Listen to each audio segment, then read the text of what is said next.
The Lord be with you. I'm Deacon Keith Fournier, and our first reading is from the book of Jonah. The word of Yahweh was addressed to Jonah a second time. Up, he said, go to Nineveh, the great city, and preach to it, as I tell you. Jonah set out and went to Nineveh in obedience to the word of Yahweh. Now Nineveh was a city great beyond compare. To cross it took 3 days.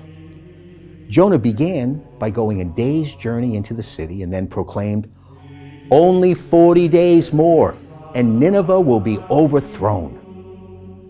And the people of Nineveh believed in God. They proclaimed a fast and put on sackcloth, from the greatest to the least. When the news reached the king of Nineveh, he rose from his throne, took off his robe, put on sackcloth, and sat down in ashes. He then had it proclaimed throughout Nineveh by decree of the king and his nobles as follows. No person or animal, herd or flock, may eat anything. They may not graze, they may not drink any water. All must put on sackcloth and call on God with all their might. And let everyone renounce his evil ways and violent behavior. Who knows? Perhaps God will change his mind and relent and renounce his burning wrath, so that we shall not perish. God saw their efforts to renounce their evil ways, and God relented about the disaster which he had threatened to bring on them, and did not bring it.